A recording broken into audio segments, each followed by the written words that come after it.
இன்றைக்கி நம்ம சேனலில் ஹரிஷ் கல்யாண், அட்டகத்தி தினேஷ் நடிப்பில் தேட்டர்ஸில் ரன் ஆகிட்டு இருக்க லப்பர் பந்து படம் எப்படி இருக்குன்னு பார்ப்போம். சிக்ஸர் அடிக்கிற தினேஷ், யாக்கர் அடிக்கிற ஹரிஷ் கல்யாண். ஒரு மேட்ச்சில் நம்ம தினேஷை ஹரிஷ் கல்யாண் தோக்கடிச்சிடுறாரு. இது இவங்க ரெண்டு பேருக்கும் நடுவில் ஒரு சின்ன பிரச்சனையை உருவாக்குது. இது பார்த்தாதுன்னு நம்ம தினேஷ் பொண்ணும் ஹரிஷ் கல்யாணும் லவ் பண்ணுவாங்க.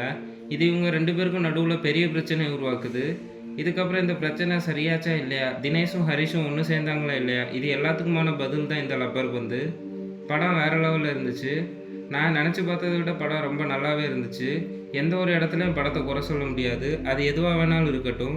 காமெடிஸ்லாம் நல்லாவே ஒர்க் ஆச்சு. இன்டர்வல் சீனில் தான் ரெண்டு பேருக்கும் சண்டை வரும். இதான் இந்த படத்தோட பெரிய ப்ளஸ்ன்னு நான் சொல்லுவேன். அப்புறம் மியூசிக்கு, படத்துக்கு தேவையான ஒரு நல்ல பேக்ரவுண்ட் ஸ்கோராக கொடுத்துருந்தாங்க. அப்புறம் செகண்ட் ஹாஃபில் நம்ம தினேஷை விட்டு அவர் ஒய்ஃப் பிரிஞ்சு போகிற மாதிரி ஒரு சீன் வரும். அப்போ ஒரு சாங்கும் கொடுத்துருப்பாங்க. அது வேறு லெவலில் இருந்துச்சு.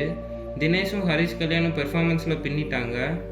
நம்ம தினேஷ் பேட்டிங் பண்ணும்போது நீ பொட்டு வச்ச தங்க கூட சாங் ஓடும்.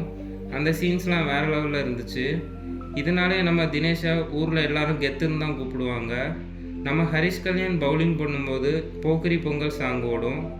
இந்த பாட்டு போடுறதுனாலே நம்ம தினேஷுக்கு ஹரிஷ் கல்யாண் மேலே ஒரு கோவம் இருக்கும்.